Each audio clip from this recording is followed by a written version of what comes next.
Okay, so what we're having a look at here is the idea of exponential equations. These come up in exercise 3G, question 16, and this is what they look like.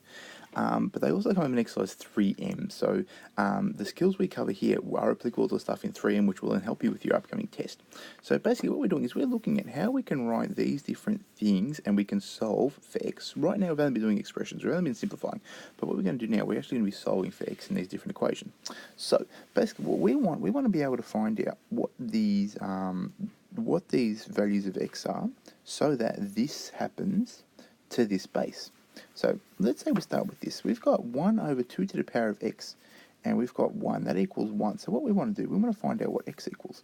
So in this case, what do you think x is going to equal? Well, x is going to have to equal 0, because if we have 1 over 2 to the power of 0, we end up with 1 over 1, which just ends up being 1. So that's the first thing.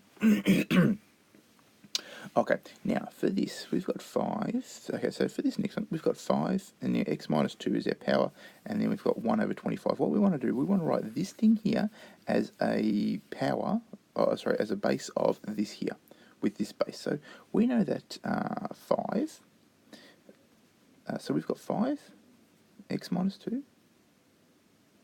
equals, this 25, we can write that as 5 to the power of negative 2. That is our negative index law.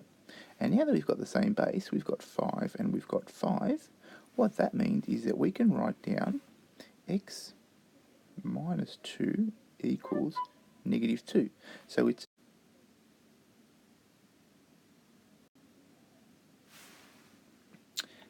I think I may have hit pause a little bit earlier, but we'll see how it goes. Anyhow, I think we got to this point here where we're saying some number minus 2 equals negative 2, so then that some number has to be 0.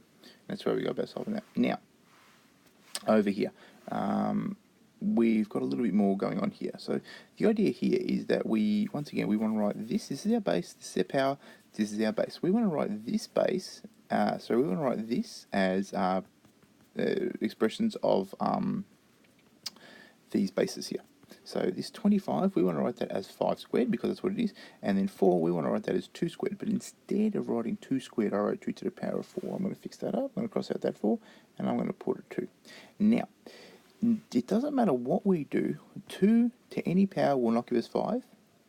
And 5 to any power will not give us 2. Not going to happen. So what we need to do, we need to swap these two over. So that means we've got to make them both negative. So what we'll say now is we'll write this as being 2 over 5, 3x minus 5 equals 2 to the power of negative 2 and 5 to the power of negative 2. And now, I think we swapped them over. So we've made them negative powers. So then from there, we can see now we've got a base here and a base here, which is the same, a base here and a base here, which is the same. So what we can do, now we let the powers equal each other. So we'll say 3x minus 5 equals negative 2.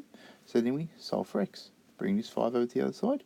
So we have 3x equals 3, x equals 1.